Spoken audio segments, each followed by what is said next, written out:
ഇനി നോമ്പിന്റെ സുന്നത്തുകൾ. നോമ്പിന് കുറെ സുന്നത്തുകളുണ്ട്. ആ സുന്നത്തുകളൊക്കെ പാലിക്കുമ്പോഴാണ് പൂർണ്ണതയിലെത്തുന്നത്. അതിൽപ്പെട്ട ഒന്നാമത്തേതാണ് അത്തസഹുറു, അത്താഴം കഴിക്കുക.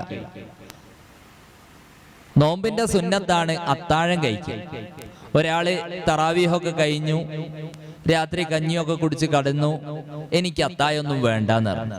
പിന്നീട് എണീക്കുന്ന സുബഹിക്ക്. അതല്ല, അവിടെ അത്തായം കഴിക്കൽ പ്രത്യേകം സുന്നത്താണ്.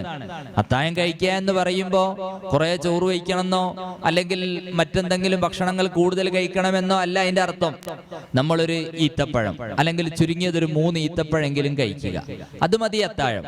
അപ്പൊ അത്താഴം കഴിക്കുക അത് സുന്നത്താണ്, പ്രത്യേകം ശ്രദ്ധിക്കേണ്ട കാര്യവുമാണ്.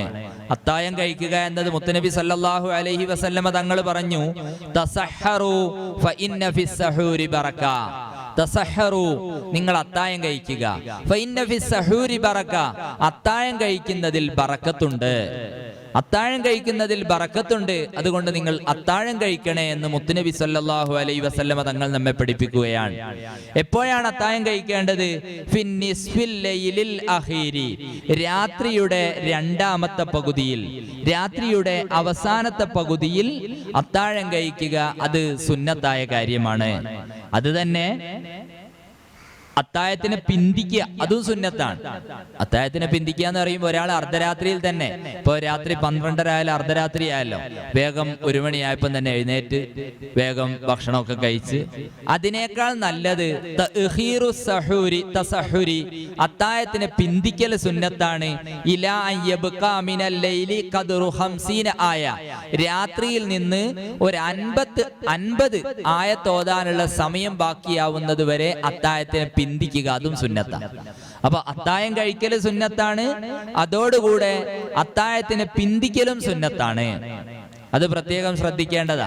3 മണിയാകുന്ന സമയത്ത് അല്ലെങ്കിൽ 2 മണിയാകുന്ന സമയത്ത് വേഗം എഴുന്നേറ്റ് ഭക്ഷണം കഴിക്കുന്നതിനേക്കാൾ ഉത്തമം അവിടെ അത്താഴം കഴിക്കുക എന്ന സുന്നത്ത് ലഭിക്കുമെങ്കിലും പരമാവധി നമ്മൾ പിന്തിക്കുക.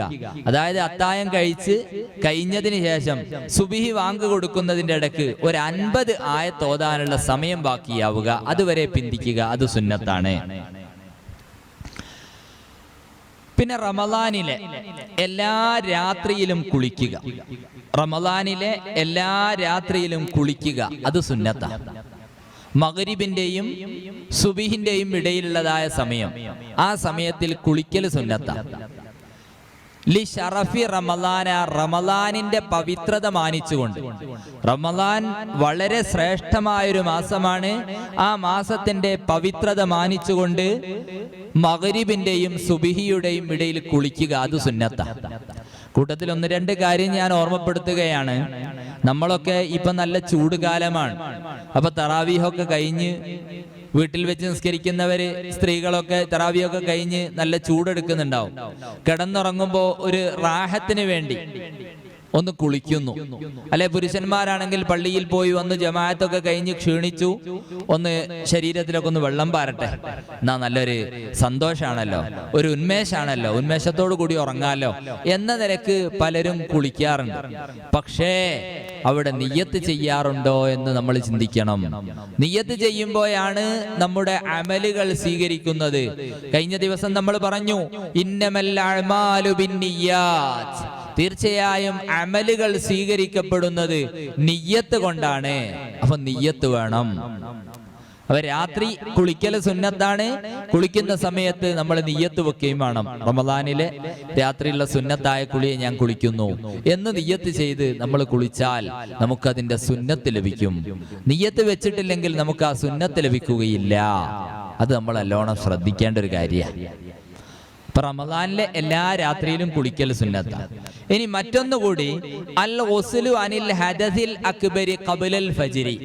ഒരാൾക്ക് ജനാബത്ത് കുളിയുണ്ട്, ഒരാൾക്ക് ജനാബത്ത് കുളിക്കാനുണ്ട്, വലിയ അശുദ്ധിയെ തൊട്ട് ശുദ്ധിയാവാനുണ്ട് എങ്കിൽ സുബഹിയുടെ മുമ്പ്, സുബഹി വാങ്കിന് മുമ്പ് തന്നെ കുളിക്കുക അതും സുന്നത്തായ കാര്യമാണ്. സുബഹി വാങ്ക് കൊടുത്ത് കുളിച്ചാലും മതി, കുഴപ്പമൊന്നുമില്ല. എങ്കിലും സുബഹിയുടെ മുമ്പ് കുളിക്കുക അത് സുന്നത്തായ കാര്യമാണ്. അത്തയ്യുബ് വഖ്ത സഹരി, അത്തായ സമയത്ത് സുഗന്ധം ഉപയോഗിക്കുക. അത്തായ സമയത്ത് സുഗന്ധം ഉപയോഗിക്കുക അതും സുന്നത്തായ ഒരു കാര്യമാണ്. നമ്മുടെ വിഷയം തന്നെ നോമ്പുകാരന് സുഗന്ധം ഉപയോഗിക്കാൻ പാടുണ്ടോ? അത്തായ സമയത്ത് സുഗന്ധം ഉപയോഗിക്കാം, എന്നാൽ നോമ്പുകാരനാവുന്നത് സുബിഹിയോട് കൂടിയാണ്. അതിനുശേഷം സുഗന്ധം ഉപയോഗിക്കാൻ പാടില്ല, കറാഹത്താണ്. ആ കാര്യം നമ്മൾ പ്രത്യേകം ശ്രദ്ധിക്കണം. ഒരാൾ ളുഹ്ർ നിസ്കരിക്കാൻ വേണ്ടി വീട്ടിൽ നിന്ന് ഇറങ്ങുക, പള്ളിയിലേക്ക് പോവുകയാണ്, പോകുന്ന സമയത്ത് സുഗന്ധം പൂശുക, അത് പാടില്ല. എന്നാൽ അത്തായ സമയത്ത് സുഗന്ധം പൂശൽ പ്രത്യേകം സുന്നത്തുമാണ്. ഒരാൾ അത്തായ സമയത്ത് സുഗന്ധം പൂശി, ആ സുഗന്ധം നമ്മുടെ ശരീരത്തിൽ തന്നെ ഉണ്ട്. ളുഹ്റിന് പള്ളിയിൽ പോകുന്ന സമയത്ത് നല്ല വാസന ഉണ്ട്, അവന്റെ വസ്ത്രം നല്ലോണം വാസനിക്കുന്നുണ്ട്, അല്ലെ അവന്റെ ശരീരം നല്ലോണം വാസനിക്കുന്നുണ്ട്. അതിന് യാതൊരു കുഴപ്പമില്ല, കാരണം അത്തായ സമയത്താണല്ലോ സുഗന്ധം പൂശിയത്. ആ വാസന നിലനിൽക്കുന്നു എന്ന് മാത്രം, അതുകൊണ്ട് കുഴപ്പമൊന്നുമില്ല. അപ്പൊ അത്തായ സമയത്ത് സുഗന്ധം ഉപയോഗിക്കൽ അത് സുന്നത്താണ്. പകലിൽ നോമ്പുകാരനെ സംബന്ധിച്ചിടത്തോളം സുഗന്ധം ഉപയോഗിക്കൽ കറാഹത്തുമാണ്. ആ കാര്യം നമ്മൾ പ്രത്യേകം ശ്രദ്ധിക്കേണ്ടതാണ്. നമ്മൾ പുറത്തെവിടെയോ പോവുകയായിരിക്കും, പോകുന്ന സമയത്ത് നല്ലോണം സുഗന്ധമൊക്കെ പൂശുക, അത് പാടില്ല. നോമ്പുകാരന് സുഗന്ധം പൂശാൻ പാടില്ല, അത് പ്രത്യേകം ശ്രദ്ധിക്കേണ്ട ഒരു കാര്യമാണ്. ഇനി അവിടെ ഒരു മസ്അല, മറ്റൊരു മസ്അല കൂടി. ഒരാൾ നമുക്ക് സുഗന്ധം തന്നാൽ അത് തട്ടാൻ പാടില്ല. ഒരാള് നമുക്ക് അത്ര ഇങ്ങനെ പുരട്ടിത്തരിക, പുരട്ടിത്തരുന്ന സമയത്ത് അതിനെ നിരസിക്കാൻ പാടില്ല എന്നാ മസ്അല. എന്നാൽ ഞാൻ നോമ്പനുഷ്ഠിച്ച് ഇങ്ങനെ പോകുമ്പോ ഒരാൾ അത്തർ പുരട്ടി തന്നാലോ? അപ്പോ അത്തർ പുരട്ടലും കറാഹത്താണ്, നിരസിക്കലും കറാഹത്താണ്. അപ്പൊ ഏതിനാ മുൻഗണന നൽകേണ്ടത്? അത്തർ പുരട്ടരുത് എന്ന് പറയുക, അത്തർ പുരട്ടരുത് എന്ന് പറയുക. കാരണം എന്താ? ഞാൻ നോമ്പുകാരനാണ്, അതുകൊണ്ട് എനിക്ക് പുരട്ടി തരണ്ട എന്ന് പറഞ്ഞാൽ മതി. അപ്പൊ നിരസിക്കുന്നത് കൊണ്ട് അവിടെ കറാഹത്ത്, അത് കറാഹത്താണ്, ഇതും കറാഹത്താണ്. അപ്പോ അതിനെയാണ് നമ്മൾ എന്താക്കേണ്ടത്, നോക്കേണ്ടത്. ഒരാൾ അത്ര ഇങ്ങനെ പുരട്ടി തരുന്ന സമയത്ത് ഓലോട് വേണ്ടെന്നറിയാം. ഇനിയിപ്പോ നമ്മൾ ശ്രദ്ധിക്കണം, നോമ്പ് അവസാനമൊക്കെ ആയാലേ, പെരുന്നാളിന് അന്ന് അത്ര പുരട്ടലൊക്കെ സുഗന്ധം ഉപയോഗിക്കലൊക്കെ പ്രത്യേകം സുന്നത്താ. അപ്പൊ അതിന്റെ കച്ചവടമൊക്കെ വളരെ വ്യാപകമായി നടക്കുന്ന സമയത്ത് നമുക്ക് പുരട്ടി തരും, അത് പാടില്ല എന്ന് പറയണം. നിങ്ങൾ അത്തായ സമയത്ത് രാത്രി മഗ്‌രിബിന് ശേഷം പോയിക്കോളി, അല്ലെങ്കിൽ സുബഹിക്ക് വരുന്ന സമയത്ത് വേണേ പുരട്ടി നോക്കിക്കോളി, അതിനൊന്നും കുഴപ്പമില്ല. അല്ലാതെ നോമ്പുകാരൻ സുഗന്ധം ഉപയോഗിക്കുക അത് കറാഹത്താണ്. നമ്മൾ പ്രത്യേകം ശ്രദ്ധിക്കേണ്ട ഒരു കാര്യം കൂടിയാണ്. അപ്പൊ നമ്മൾ പറഞ്ഞത് അത്തത്വയ്യൂബ് വഖ്ത സഹരി, അത്തായ സമയത്ത് സുഗന്ധം ഉപയോഗിക്കുക അത് സുന്നത്തായ ഒരു കാര്യവുമാണ്. പകലിൽ സുഗന്ധം ഉപയോഗിക്കലും അതേ പ്രകാരം തന്നെ സുറുമയിടലും അതിനൊക്കെ ഉപേക്ഷിക്കൽ സുന്നത്താണ്. അത് ഉപയോഗിക്കാൻ പാടില്ല, നമ്മൾ ശ്രദ്ധിക്കേണ്ട കാര്യമാണ് കേട്ടോ. അതേ പ്രകാരം തന്നെ നമ്മുടെ ശരീരത്തിന് എല്ലാ തെറ്റിനെ തൊട്ടും കാക്കണം. നമ്മൾ നോമ്പ് നോറ്റ സമയത്ത് നമ്മൾ ഒരാള് ചീത്ത പറഞ്ഞു, ഒരാൾ നല്ലോണം ചീത്ത പറഞ്ഞു. ചീത്ത പറയുന്ന സമയത്ത് നോമ്പ് നോറ്റ് നല്ലോണം വിശക്കുന്നുണ്ട്, തിരിച്ച് നല്ലോണം അങ്ങോട്ട് പറയുക, അത് പറ്റുമോ? അതൊരിക്കലും പറ്റുകയില്ല. അത് റമദാനിലും പറ്റൂല, അല്ലാത്ത സമയത്തും പറ്റൂല. നമ്മൾ തിന്മയെ നന്മ കൊണ്ട് നേരിടുകയാണ് വേണ്ടത്. തിന്മയെ നന്മ കൊണ്ട് നേരിടണം. ഒരാൾ ഇങ്ങോട്ട് ചീത്ത പറഞ്ഞാൽ തിരിച്ച് അവനെ ചീത്ത പറയാൻ പാടില്ല. അവനോട് പറയേണ്ടത് ഇന്നീ സ്വാഇമുൻ, ഞാൻ നോമ്പുകാരനാണ്. അങ്ങനെ പറയൽ സുന്നത്താ, ഞാൻ നോമ്പുകാരനാണ് എന്ന് പറയുക. പിന്നെ ചിലപ്പോ ഞാൻ പറയൽ കൊണ്ട് അവിടെ റിയാ ഉണ്ടാവും, ലോകമാന്യം, ഓൻ വലിയൊരു ആള് എന്ന് ചിലപ്പോ എന്റെ മനസ്സിൽ തന്നെ തോന്നിപ്പോവും. അപ്പൊ മനസ്സ് പറഞ്ഞാൽ മതി ഞാൻ നോമ്പുകാരനാണ്, ഓൻ കേൾക്കണമെന്നില്ല, അല്ലെ മറ്റൊരാൾ കേൾക്കണമെന്നില്ല, മനസ്സിൽ പറഞ്ഞാൽ മതി നോമ്പുകാരനാണ് എന്ന്. അതേ പ്രകാരം തന്നെ ഇക്സാറു തിലാവത്തിൻ വസദഖത്തിൻ വഅതികാഫിൻ, റമളാനിൽ അധികരിപ്പിക്കണം. എന്ത്? സ്വതക്ക അധികരിപ്പിക്കണം. ധാരാളമായി സ്വതക്ക ചെയ്യുക. സദക്ക ചെയ്യുക എന്ന് പറയുമ്പോൾ നമ്മൾ പലരും മനസ്സിലാക്കും, എനിക്ക് കോടിക്കണക്കിനൊന്നും എൻ്റെ കയ്യിലില്ലല്ലോ, ഞാൻ എങ്ങനെയാ സദക്ക ചെയ്യാം? ബഹുമാനപ്പെട്ട മുത്തുനബി സല്ലല്ലാഹു അലൈഹി വസല്ലം ഒരു സന്ദർഭത്തിൽ സദക്ക ചോദിക്കുകയാണ്. ബഹുമാനപ്പെട്ട ഉമർ റളിയല്ലാഹു അൻഹു വീട്ടിലേക്ക് പോകുന്നു, സദക്ക കൊണ്ടുവരുന്നു. അബൂബക്കർ സിദ്ദീഖ് റളിയല്ലാഹു അൻഹു വീട്ടിലേക്ക് പോകുന്നു, സദക്ക കൊണ്ടുവരുന്നു. മറ്റ് സഹാബികളെല്ലാം വീട്ടിലേക്ക് പോകുന്നു, സദക്ക കൊണ്ടുവരുന്നു. ബഹുമാനപ്പെട്ട അബൂബക്കർ സിദ്ദീഖ് റളിയല്ലാഹു അൻഹു കുറച്ച് ധാന്യങ്ങൾ മാത്രമാണ് കൊണ്ടുവന്നത്. ബഹുമാനപ്പെട്ട ഉമർ റളിയല്ലാഹു അൻഹു കൊണ്ടുവന്നത് 300 ദിർഹമാണ്. മുത്തുനബി സല്ലല്ലാഹു അലൈഹി വസല്ലമ തങ്ങൾ ചോദിച്ചു, ഇനി വീട്ടിൽ വല്ലതുമുണ്ടോ? ഉമർ റളിയല്ലാഹു അൻഹു പറഞ്ഞു, അതെ, ഇത്രയും കൂടി പോരെയുണ്ട്. അപ്പൊ വീട്ടിലുള്ളതിന്റെ പകുതിയാണ് കൊണ്ടുവന്നതെന്നാണ്. അബൂബക്കർ സിദ്ദീഖ് റളിയല്ലാഹു അൻഹുവിനോട് ചോദിച്ചു, വല്ലതുമുണ്ട്, ഇനി ബാക്കിയുണ്ടോ വീട്ടില്? ഇല്ല, വീട്ടിലൊന്നുമില്ല, അള്ളയും റസൂലും മാത്രം, മറ്റൊന്നുമില്ല, വീട്ടിലുള്ള മുഴുവനും ഞാൻ ഇങ്ങോട്ട് കൊണ്ടുവന്നിട്ടുണ്ട്. അപ്പൊ മുത്തുനബി സല്ലല്ലാഹു അലൈഹി വസല്ലമ തങ്ങൾ അബൂബക്കർ സിദ്ദീഖ് റളിയല്ലാഹു അൻഹുവിന്റെ സദഖയെ കുറിച്ച് പറഞ്ഞു. അബൂബക്കർ സിദ്ദീഖ് റളിയല്ലാഹു അൻഹുവാണ് ഒന്നാമത്തെ ആൾ. അപ്പൊ കൊണ്ടുവന്ന് കുറച്ചാണെങ്കിലും അദ്ദേഹത്തിന്റെ വീട്ടിലുള്ള മുഴുവൻ കൊണ്ടുവന്നിട്ടുണ്ട്. മറ്റത് കൊണ്ടുവന്നത് തോനെയാണ്, പക്ഷെ വീട്ടിലുള്ളത് പകുതിയേ ഉള്ളൂ. ഞാൻ ഈ ഉദാഹരണം പറഞ്ഞത്, ഒരാൾക്ക് മാസത്തിൽ 1 ലക്ഷം വരുമാനമുണ്ട്, അല്ലെങ്കിൽ 1 കോടി വരുമാനമുള്ള ആള് സദഖ ചെയ്യുന്നത് പോലെ 1 ലക്ഷം ആൾക്ക് കൊടുക്കാൻ കഴിഞ്ഞോളണമെന്നില്ല, അല്ലെങ്കിൽ 10,000 ഉറുപ്യ മാസത്തിൽ കിട്ടുന്ന ആള് അദ്ദേഹത്തിന് കൊടുക്കാൻ കഴിഞ്ഞോളണമെന്നില്ല. പക്ഷെ ആപേക്ഷികമായി നമ്മെ കൊണ്ട് കഴിയുന്നത് നമ്മൾ സദഖ ചെയ്യണം. അത് എല്ലാ ദിവസവും റമദാനിൽ പ്രത്യേകിച്ചും സദഖ അധികരിപ്പിക്കൽ സുന്നത്താണ്. അതേ പ്രകാരം ഖുർആൻ പാരായണവും അധികരിപ്പിക്കുക. ഖുർആൻ പാരായണം അധികരിപ്പിക്കുക പ്രത്യേകം സുന്നത്താണ്. എഴുത്തിക്കാഫ് അധികരിപ്പിക്കുക. എല്ലാ സമയത്തും എഴുത്തിക്കാഫ് സുന്നത്താണ് എങ്കിലും റമദാനിൽ എഴുത്തിക്കാഫ് അധികരിപ്പിക്കൽ സുന്നത്താണ്. പ്രത്യേകിച്ച് അവസാനത്തെ 10-ൽ എഴുത്തിക്കാഫ് അധികരിപ്പിക്കുക. എഴുത്തിക്കാഫ് എന്ന് പറഞ്ഞാൽ പള്ളിയിൽ എഴുത്തിക്കാഫിന്റെ നിയ്യത്തോടുകൂടി കുറഞ്ഞ സമയം ഒരു സുബ്ഹാനല്ലാഹ് ചെല്ലാനുള്ളതായ സമയത്തിനേക്കാൾ അധികരിച്ച സമയം പള്ളിയിൽ താമസിക്കാം. അവിടെ ഗ്രന്ഥങ്ങളിലൊക്കെ കാണുന്നത് തുമൈനീനത്തു സ്വലാത്ത്, നിസ്കാരത്തിലുള്ള ഒരു തുമൈനീനത്തുണ്ടല്ലോ, അടങ്ങി താമസിക്കലുണ്ടല്ലോ, അതിനേക്കാൾ കുറച്ചധികം സമയം നമ്മൾ അവിടെ താമസിക്കുക. എഴുത്തിക്കാഫിന്റെ നിയ്യത്തോടുകൂടെ നമ്മൾ പള്ളിയിലേക്ക് പ്രവേശിച്ചാൽ നവൈത്തുൽ എഴുത്തിക്കാഫ ഫീ ഹാദൽ മസ്ജിദി ലില്ലാഹി തആല എന്ന് കരുതി അവിടെ ഇരുന്നാൽ അതിനാ എഴുത്തിക്കാഫ് എന്നറിയുന്നത്. അപ്പൊ റമദാൻ മാസത്തിൽ നമ്മൾ എഴുത്തിക്കാഫ് വർദ്ധിപ്പിക്കണം. പ്രത്യേകിച്ച് അവസാനത്തെ 10-ൽ അധികരിപ്പിക്കണം. അത് വലിയ സുന്നത്തുള്ള കാര്യമാണ്, വലിയ കൂലി ലഭിക്കുന്ന കാര്യമാണ്. നമ്മൾ നാട്ടിലൊക്കെ പല ബിൽഡിങ്ങുകളും ഉണ്ടാവും, കോടിക്കണക്കിന് ചെലവഴിച്ചുണ്ടാക്കിയതായ ബിൽഡിങ്ങുകൾ ഉണ്ടാവും. എന്നാൽ ആ ബിൽഡിങ്ങുകളെക്കാളൊക്കെ നമ്മുടെ നാട്ടിലെ പള്ളിക്കാണ് പ്രാധാന്യമുള്ളത്. എന്താ കാരണം? പള്ളി അത് അള്ളാഹുവിന് വേണ്ടി വഖഫ് ചെയ്തതാണ്. അവിടെ നമ്മൾ ഇരുന്ന് നിയ്യത്തോടുകൂടി ആ പള്ളിയിൽ അല്പസമയം താമസിച്ചാൽ അത് നമുക്ക് കൂലിയുള്ള കാര്യമാണ്. ഇത്തികാഫിന്റെ നിയ്യത്തോടുകൂടി നമ്മൾ പള്ളിയിൽ കയറിയാൽ നമുക്ക് വലിയ കൂലി ലഭിക്കുകയാ. ഒരാൾ പള്ളിയിൽ കയറി ഇത്തികാഫിന്റെ നിയ്യത്ത് വെച്ചു, അവിടെ അങ്ങോട്ട് ഇരുന്നു, ഉറങ്ങി, എന്തോ ആവട്ടെ, കുറെ സമയം പള്ളിയിൽ ചെലവഴിച്ചാൽ അതൊക്കെ കൂലി ലഭിക്കുന്ന കാര്യമാണ്. നമ്മൾ പ്രത്യേകം ശ്രദ്ധിക്കേണ്ട ഒരു കാര്യം കൂടിയാണ്. പുരുഷന്മാരെ സംബന്ധിച്ചിടത്തോളം റമദാനിലൊക്കെ ഒഴിവ് സമയങ്ങളിലൊക്കെ നമ്മൾ പള്ളിയിൽ പോവുകയും അവിടെ എഴുത്തിക്കാഫിന്റെ നിയ്യത്തോടുകൂടി താമസിക്കുകയും ചെയ്താൽ നാളെ ആഖിറത്തിലേക്ക് നമുക്ക് വലിയ ഒരു മുതൽക്കൂട്ടാകും. അല്ലാഹു സുബ്ഹാനഹു വ തആല നമുക്കൊക്കെ തൗഫീക്ക് നൽകട്ടെ. പലരും ഈ ശബ്ദം കേൾക്കുന്നുണ്ടാകും. കൂട്ടത്തിൽ ഒരു കാര്യം ഓർമ്മപ്പെടുത്തുകയാണ്. നമ്മൾ പള്ളിയിലേക്ക് കയറിയാൽ പള്ളിയോടുള്ളതായ ഒരു ബാധ്യത നമുക്കുണ്ട്. നമ്മൾ ഒരാളെ കണ്ടുമുട്ടിയാൽ, മുഅ്മിനായ ഒരു മനുഷ്യനെ കണ്ടുമുട്ടിയാൽ അവനോട് സലാം പറയൽ നമ്മുടെ ബാധ്യതയാണല്ലോ.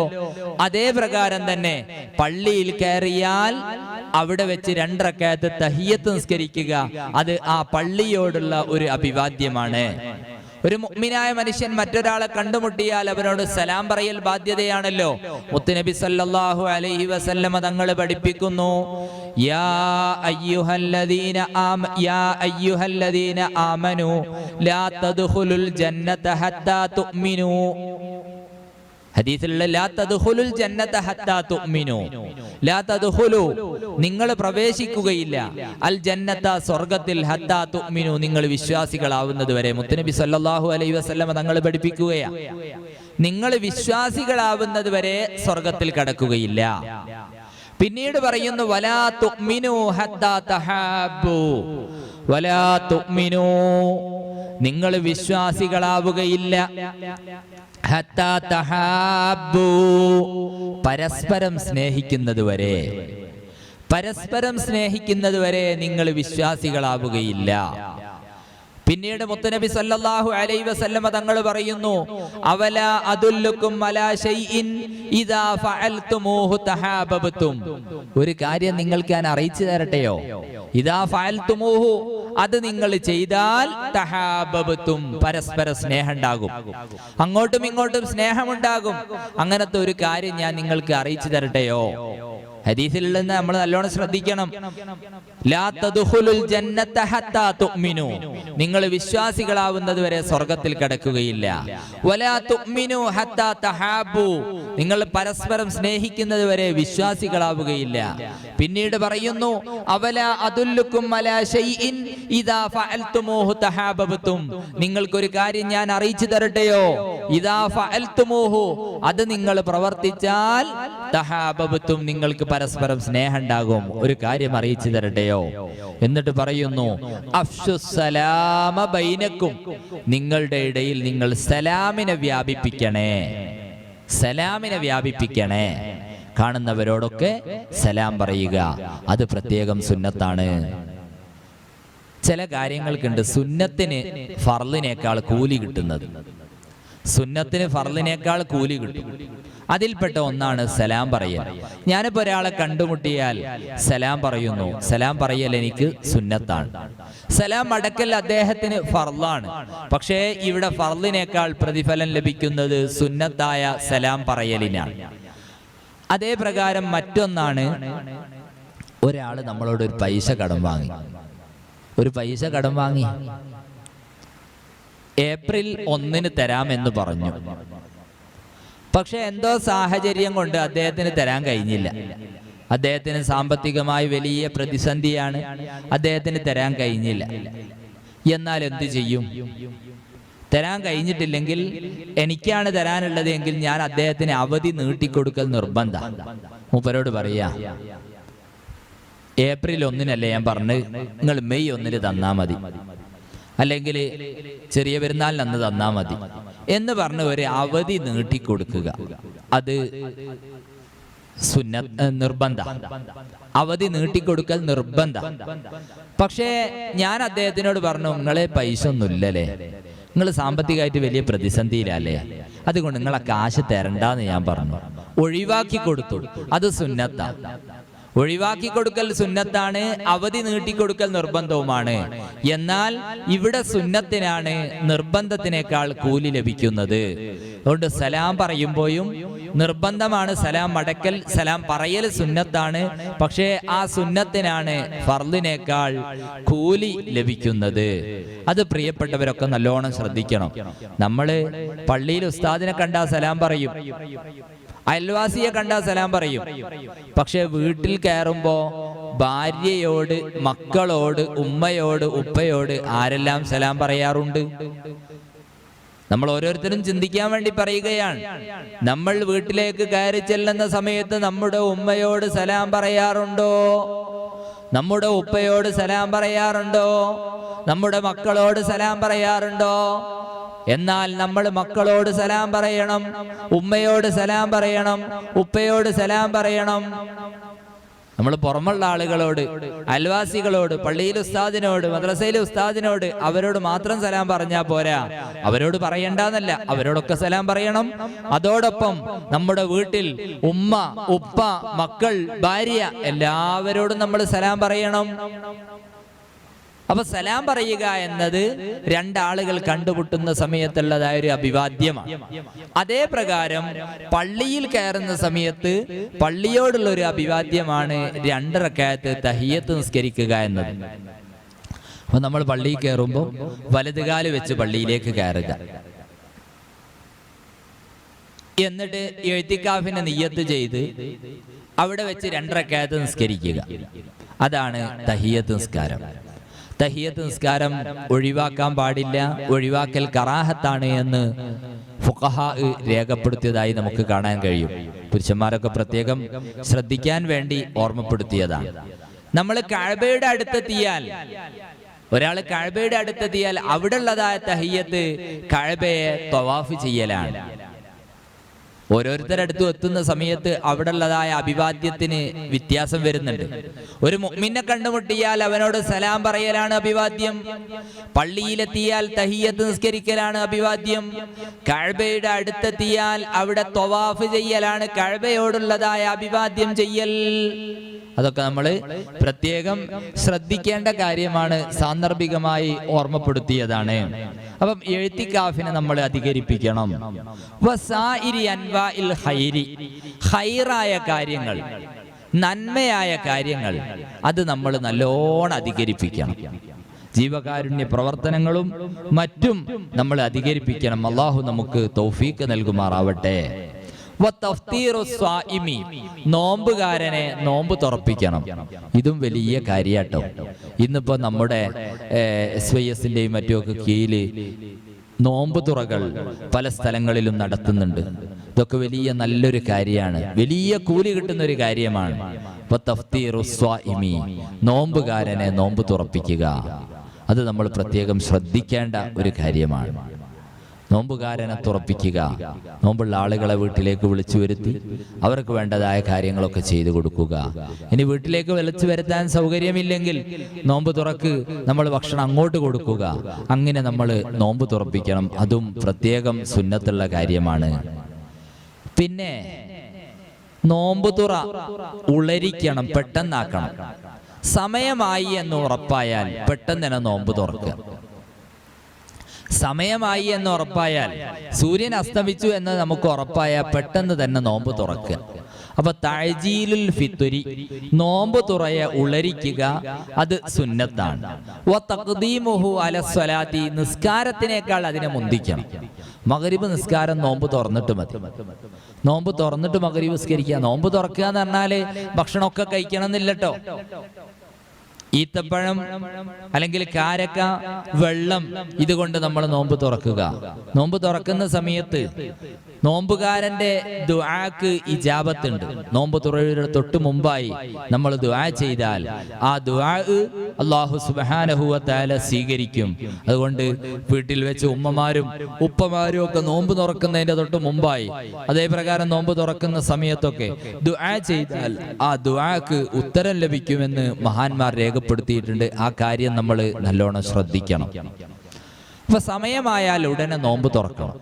പിന്നെ പിന്തിക്കാൻ പാടില്ല. കുറച്ചുകൂടി കഴിയട്ടെ, എനിക്കിപ്പം വിശക്കുന്നൊന്നുമില്ല, അല്ലെ ദാഹിക്കുന്നൊന്നുമില്ല കേട്ടോ, ഞാൻ തറാവിയൊക്കെ കഴിഞ്ഞ് വന്നിട്ടാണ് നോമ്പ് തുറക്കുന്നത്, അത് പറ്റൂല. ഇനി നോമ്പ് തുറന്നോ ഒരു 3 ഈത്തപ്പഴം കൊണ്ടോ അല്ലെങ്കിൽ ഒരു ഈത്തപ്പഴം കൊണ്ടോ അല്ലെങ്കിൽ വെള്ളം കൊണ്ടോ നോമ്പ് തുറന്നോ, അതിനുശേഷം ബാക്കി നിസ്കരിക്കുകയും കാര്യങ്ങളൊക്കെ ചെയ്താൽ മതി. നോമ്പ് തുറക്കുന്ന സമയത്ത് അല്ലാഹുമ്മ ലക സുംതു വഅലാ റിസ്ഖിക അഫ്തറതു എന്ന് ദിക്ർ ചൊല്ലൽ പ്രത്യേകം സുന്നത്തുണ്ട്. അല്ലാഹുമ്മ ലക സുംതു, അല്ലാഹുമ്മ അല്ലാഹുവേ, ലക സുംതു നിനക്ക് വേണ്ടി ഞാൻ നോമ്പ് അനുഷ്ഠിച്ചു, വഅലാ റിസ്ഖിക അഫ്തറതു നിന്റെ ഭക്ഷണത്തിന്റെ മേൽ, നിന്റെ റിസ്ഖിന്റെ മേൽ ഞാൻ നോമ്പ് തുറക്കുകയും ചെയ്തു. നിന്റെ ഭക്ഷണം കൊണ്ടാണല്ലേ ഞാൻ നോമ്പ് തുറന്നത്. ദഹബൽ ലമഉ, ദാഹം പോയി, വബ്തല്ലത്തിൽ ഉറൂഖു, അതേ പ്രകാരം തന്നെ ഞരമ്പുകളെല്ലാം നനഞ്ഞു, വസബത്തൽ അജ്റു, കൂലി സ്ഥിരപ്പെട്ടു ഇൻഷാ അല്ലാഹ്. അപ്പൊ ഈ ദിക്ർ അല്ലാഹുമ്മ ലക സുംതു വഅലാ റിസ്ഖിക അഫ്തർതു എന്ന ദിക്ർ, പിന്നെ അതിന്റെ കൂടെ ഇതും കൂടിയും കൂട്ടുക, ദഹബൽ ലമഉ വബ്തല്ലത്തിൽ ഉറൂഖു വസബത്തൽ അജ്റു ഇൻഷാ അല്ലാഹ്. ഈ ദിക്ർ കൂടി കൂട്ടൽ പ്രത്യേകം സുന്നത്തായ കാര്യമാണ്. പിന്നെ നോമ്പ് തുറക്കേണ്ടത് എന്തുകൊണ്ടാണ്? ബിറുത്തബിൻ, ഈത്തപ്പഴം കൊണ്ടാണ്. ഈത്തപ്പഴം കൊണ്ടാണ് നോമ്പ് തുറക്കേണ്ടത്. ഫതംബ്രിൻ, പിന്നെ ഈത്തപ്പഴം അല്ലേ, പിന്നെ അടുത്ത സ്ഥാനം തിരിക്കാണ് തംബ്രിനിക്ക, കാരക്ക. ഈത്തപ്പഴവും കാരക്കയും രണ്ടാം സ്ഥാനം കാരക്ക. ഫമാഇൻ, പിന്നെ മൂന്നാമതാണ് ഏത്? വെള്ളത്തിന് പറയുന്നത്. വെള്ളത്തിന് 3-ാം സ്ഥാനമാണ്. വെള്ളം കൊണ്ട് നോമ്പ് തുറക്കുക. ഫീ കുല്ലി മിൻഹാ അസ്സലാസു, പൂർണ്ണത ഇതിലൊക്കെ 3 എണ്ണം. 3 ഈത്തപ്പഴം അല്ലെങ്കിൽ 3 കാരക്ക, 3 മുറുക്ക് വെള്ളം. ഇതുകൊണ്ട് നോമ്പ് തുറക്കുക. അപ്പൊ ഒന്നാം സ്ഥാനം തമ്രിനാണ്, ഈത്തപ്പഴത്തിനാണ്, പിന്നെ കാരക്കാണ്, പിന്നെ വെള്ളത്തിനാണ് സ്ഥാനം. അതും നമ്മൾ പ്രത്യേകം ശ്രദ്ധിക്കേണ്ട കാര്യമാണ്. ഇനി 3 ഈത്തപ്പഴമൊന്നും കിട്ടിയിട്ടില്ലെങ്കിൽ ഒരു ഈത്തപ്പഴത്തിന് 3 കഷ്ണാക്ക്. 3 ഈത്തപ്പഴമൊന്നും കിട്ടിയിട്ടില്ല. ഇന്നിപ്പോ നമുക്കെല്ലാം സുലഭമാണ്. ആദരവായ റസൂലുള്ളാഹി സല്ലല്ലാഹു അലൈഹി വസല്ലമ തങ്ങളുടെയും സഹാബാക്കളുടെയും ചരിത്രം നമ്മൾ നോക്കുന്ന സമയത്ത് അവർക്ക് തുറക്കാനുള്ളത് ഒരു ഈത്തപ്പഴമാണ്, നോമ്പ് നോൽക്കാനുള്ളത് ഒരു ഈത്തപ്പഴമാണ്. അത്രയും മാത്രമാണ് അവർക്ക് ലഭിച്ചിരുന്നത്. എന്നാൽ ഇന്ന് നമുക്കോ എല്ലാം സുലഭമായി ലഭിച്ചുകൊണ്ടിരിക്കുന്നു. ഭക്ഷണം വേണ്ടതുപോലെ നമുക്കുണ്ട്. അല്ലാഹു സുബ്ഹാനഹു വ തആല നമുക്കൊക്കെ ബറക്കത്ത് ചൊരിയുമാറാവട്ടെ. ധാരാളം നന്മ ചെയ്യാനുള്ള തൗഫീക്ക് പടച്ച റബ്ബ് നമുക്കൊക്കെ നൽകട്ടെ. നമ്മൾ പ്രത്യേകം ശ്രദ്ധിക്കണം.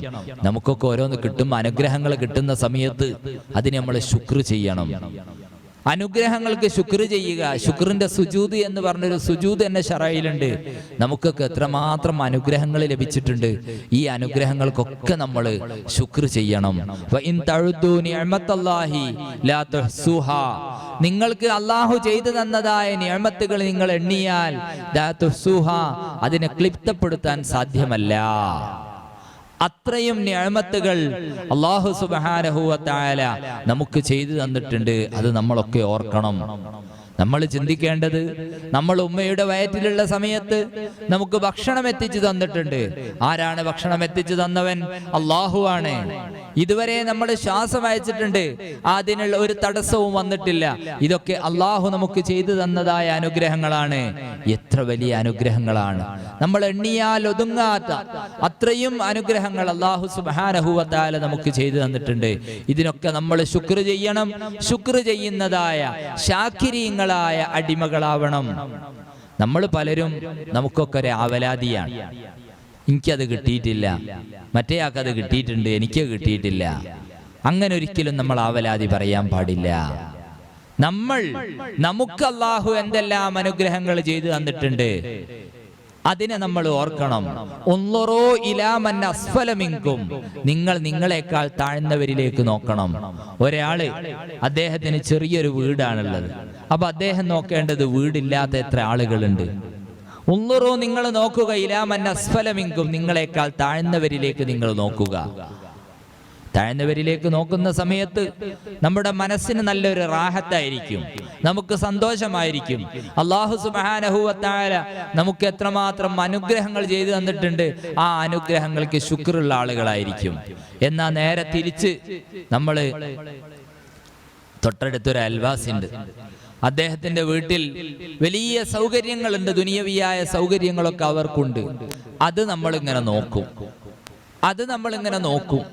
അതുകൊണ്ട് നമുക്ക് പ്രയാസമായിരിക്കും.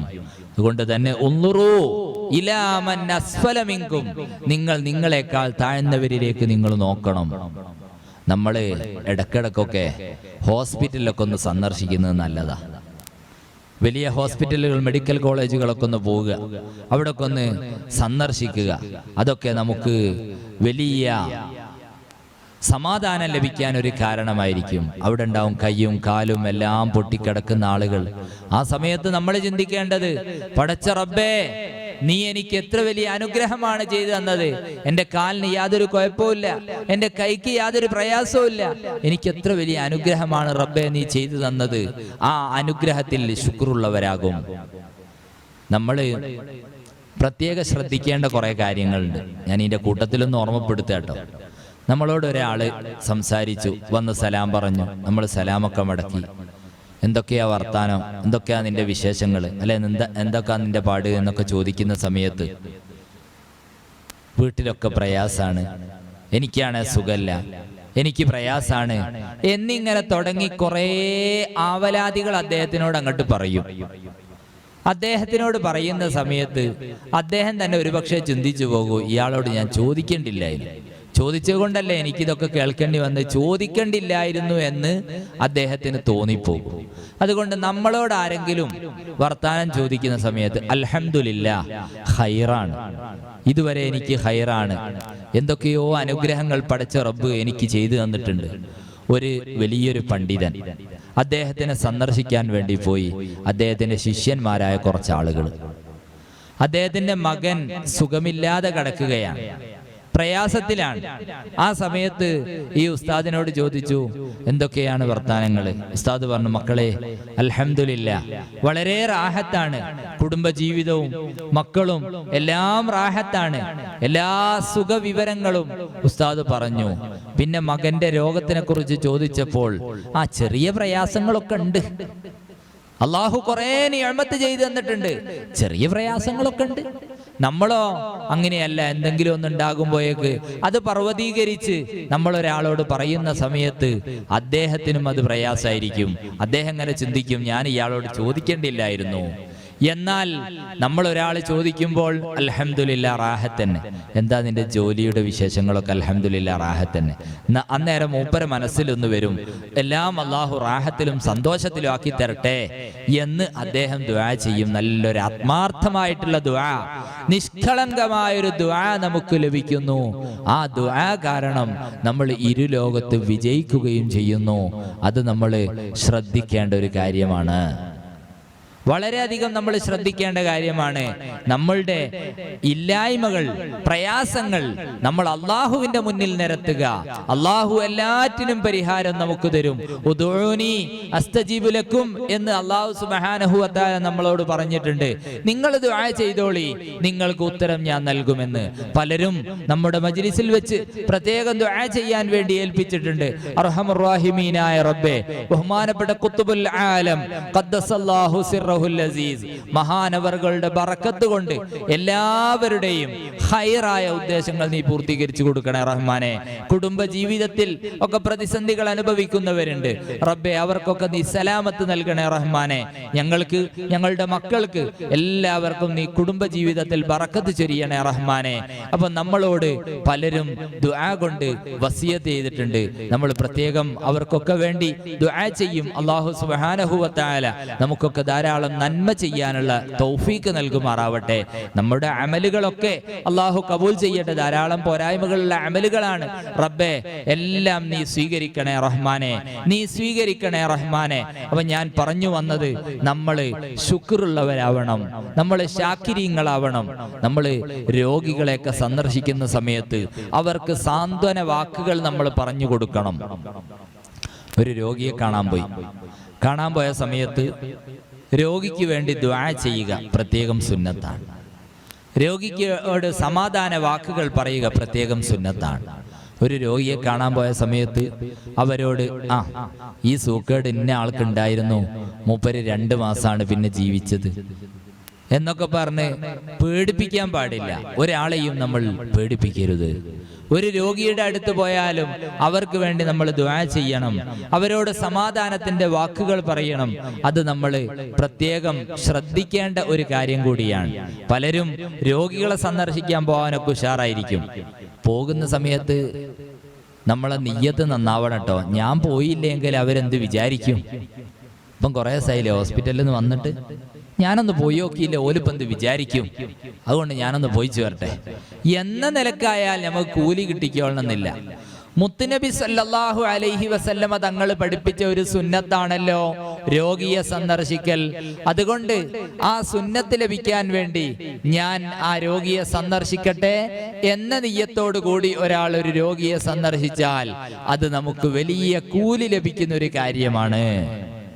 മുത്തുനബി സല്ലല്ലാഹു അലൈഹി വസല്ലമ തങ്ങൾ പറഞ്ഞതായി നമുക്ക് കാണാൻ കഴിയും. ഒരു രോഗിയുടെ അടുത്തേക്ക് നമ്മൾ പോയി തിരിച്ചു വരുന്നത് വരെ അദ്ദേഹം സ്വർഗത്തിന്റെ തോപ്പുകളിൽ നിന്നുള്ള ഒരു ഉദ്യാനത്തിലാണ് എന്ന് നമുക്ക് കാണാൻ കഴിയും.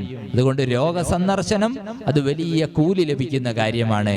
ഒന്നിടവിട്ട ദിവസങ്ങളിലാണ് രോഗിയെ സന്ദർശിക്കാൻ വേണ്ടി പോകേണ്ടത്.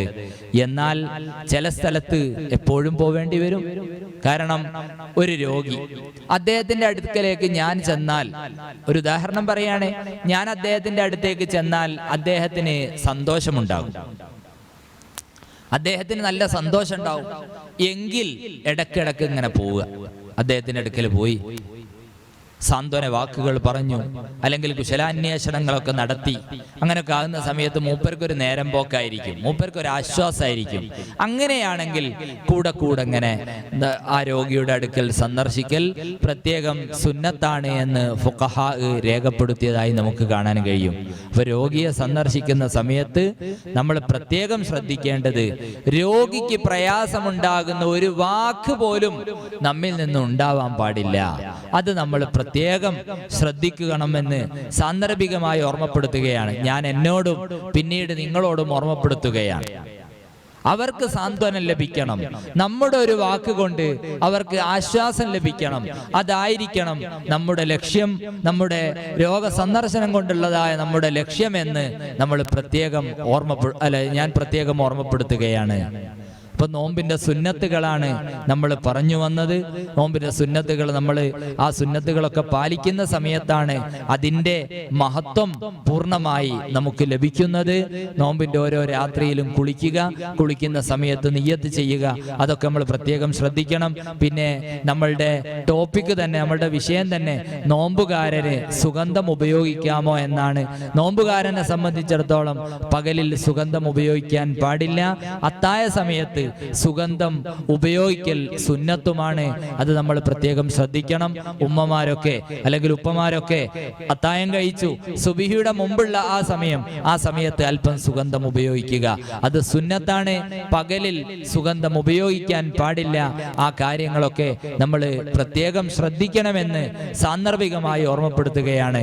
നമ്മൾ എല്ലാ അദബുകളും പാലിക്കുമ്പോഴാണ് നമ്മുടെ നിസ്കാരമാകുന്നത്, നമ്മുടെ നോമ്പാവുന്നത്, നമ്മുടെ മറ്റ് കർമ്മങ്ങളൊക്കെ പൂർണ്ണതയിലെത്തുന്നത് നമ്മൾ അദബുകള് സുന്നത്തുകള് എല്ലാം പാലിക്കുമ്പോഴാണ്. അതുകൊണ്ട് ആ കാര്യങ്ങളൊക്കെ എല്ലാവരും ശ്രദ്ധിക്കണമെന്ന് സാന്ദർഭികമായി ഓർമ്മപ്പെടുത്തുകയാണ്. അല്ലാഹു സുബ്ഹാനഹു വ തആല നമുക്കൊക്കെ നാഫിയായ ഇൽമ് പ്രദാനം ചെയ്യുമാറാവട്ടെ.